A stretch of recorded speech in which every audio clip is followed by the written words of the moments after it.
You must know what you're going after. You must know what you are going after.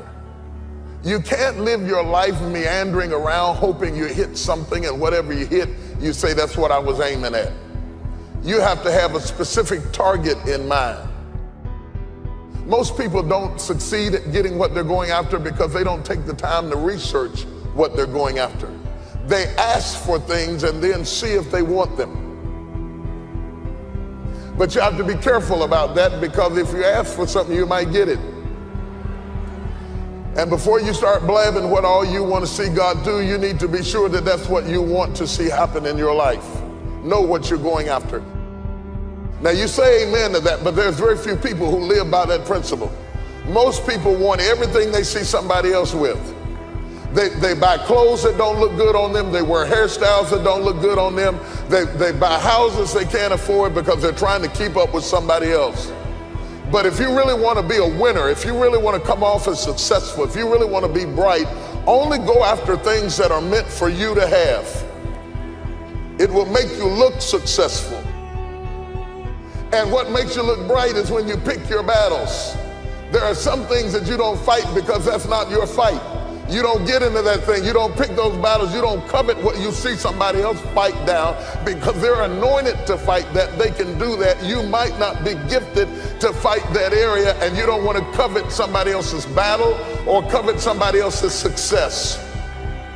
Covet, and the other word I want you to think about is the word envy, because envy is the attitude that you have about other people's success. When you become envious of other people's success, you fail to become everything that God would have you to be.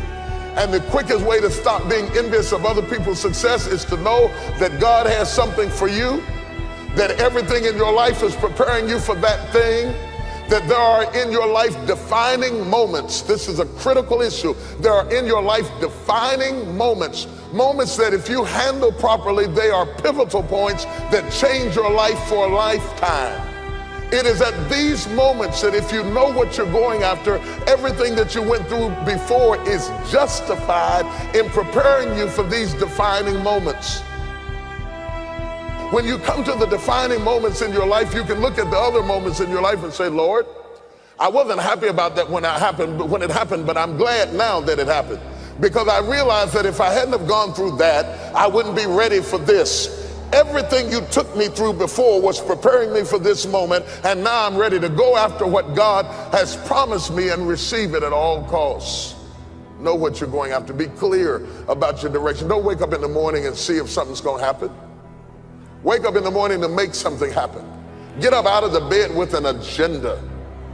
But people who get up like that, nothing does happen, and the days turn to weeks, and the weeks turn to months, and the months turn to years. Years of mediocrity is what causes people to be bitter. If you want to get around bitter and complaining people, get around people who are not seeing much activity. They're bitter, they're complaining, they're cynical, and they're jealous because nothing is happening. If you want to get around less gossip and less jealousy, get around successful, busy people.